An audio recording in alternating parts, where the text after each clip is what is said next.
Nous venons de voir comment ajouter un tableau responsive, comment le personnaliser et comment mettre en avant son contenu. On va maintenant voir comment ajouter des boutons, les customiser et les positionner comme on le souhaite.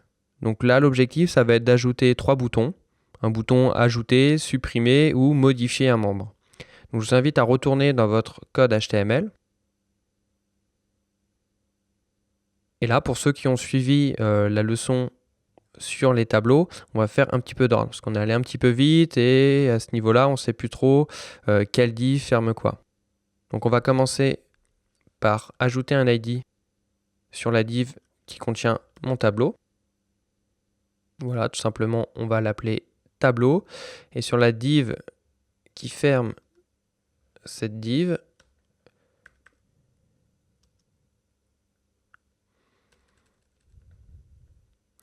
et enfin, on va commenter la fermeture de cette div. Hop, tableau. Voilà. Donc maintenant, on va créer une nouvelle div.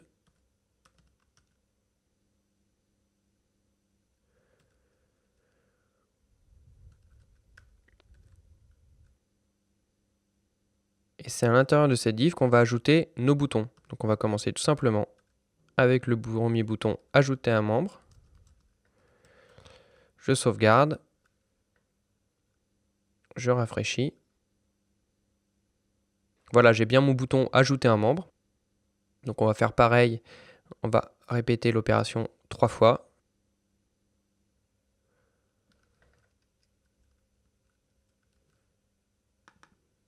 Modifier.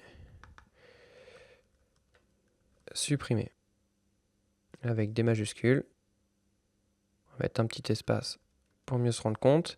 Et on va tout de suite identifier la div en question. Et la commenter en fermeture.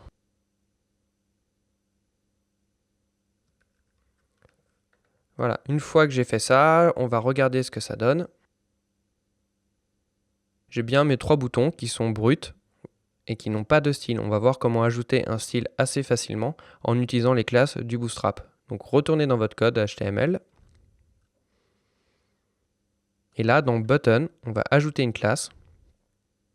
On va ajouter la classe BTN, que tous nos boutons auront en commun. Et là, rajouter la classe qui permet de définir un style propre à chaque bouton, en utilisant par exemple info. Et là, si je sauvegarde, et j'obtiens un bouton customisé avec un background, une nouvelle couleur et des bords arrondis, mais également un hover déjà tout fait. Donc on va faire pareil pour les deux autres. Donc à chaque fois, c'est classe BTN et ensuite BTN plus une autre information pour avoir la couleur. Donc pour ceux qui ont suivi la leçon sur les tableaux, c'est souvent les mêmes classes qui reviennent pour définir les couleurs. Vous avez Primary qui va vous donner du bleu foncé, Success qui va vous donner du vert, Info du bleu ciel, Warning du orange et enfin du rouge avec Danger. Donc là, modifier un membre, on va essayer de mettre du orange, Warning, et enfin pour supprimer un membre, classe BTN, BTN, Danger. Voilà, si je sauvegarde, voilà. Maintenant, j'aimerais ajouter un nouveau bouton qui va me permettre, par exemple, d'exporter mon tableau. Très bien, il me suffit par exemple de copier-coller un des 3 boutons.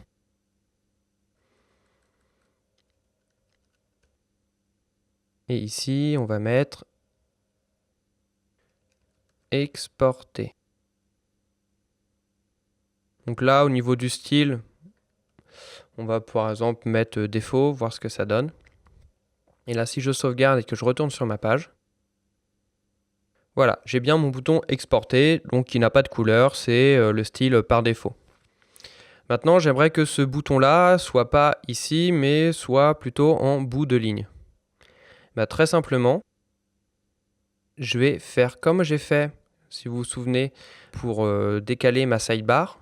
Je vais faire un pull right, et là, si je sauvegarde, voilà, mon bouton est parti à droite. En fait, la classe pull right ajoute l'attribut float right, ce qui permet de décaler votre bouton à gauche ou à droite comme vous le souhaitez. Donc voilà pour les boutons. Il y a d'autres classes qui peuvent être rajoutées. Donc en plus de BTN et BTN plus warning, info, success, primary, défaut, danger et link, ça va concerner les sizes. Si vous voulez que le bouton exporter par exemple soit plus grand que les autres, rien ne vous empêche de retourner dans votre code et d'ajouter comme classe BTN LG pour large. Voilà, simplement le bouton sera un peu plus gros. A l'inverse, si vous souhaitez rendre vos 3 boutons plus petits, vous pouvez très bien ajouter BTN SM. Vous le mettez sur chacun des 3. Et voici le résultat. Vous avez des boutons un petit peu plus petits. Si vous voulez des boutons encore plus petits, vous remplacez SM par XS. Donc là, vous remarquez que c'est souvent le même langage qui revient dans tout ce qui concerne les préfixes, XS, SM, LG, etc. Mais également dans le choix des couleurs, avec info, success, warning, danger, etc. Donc c'est assez intéressant puisque une fois que vous avez ces notions bien en tête, vous pouvez les retrouver assez facilement tout au long de votre développement.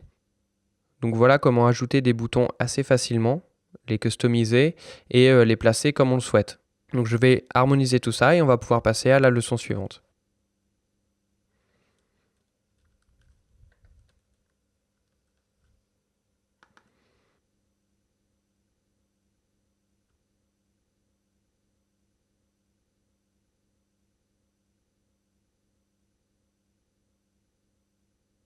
Petite précision, si vous retournez dans votre code HTML, là nous avons utilisé la balise button, auquel nous avons ajouté ces classes. Alors, simplement la petite précision, nous avons ajouté la classe BTN sur l'élément bouton. Vous pouvez très bien ajouter ces classes-là sur un A, href, ou sur un input.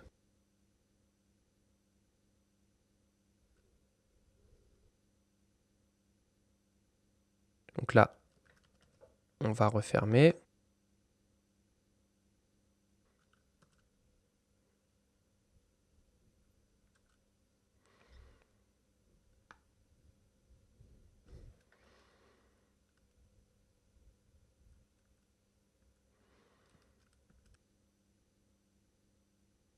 Les boutons sont harmonisés et tous à la même taille. Je voulais simplement apporter une petite précision ou une info supplémentaire.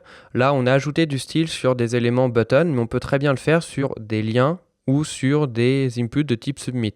Par exemple, si on retourne dans notre code, et que là, c'est plus un button, mais un A, un lien, href. Ici, je referme bien mon A.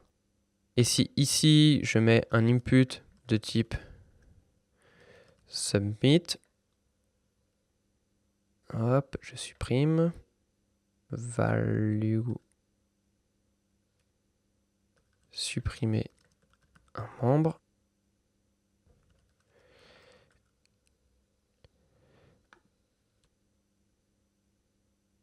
et que je sauvegarde, je vois aucune différence visuelle. Alors que si je regarde bien dans mon code, j'ai bien une fois un lien, un bouton et un input de type submit.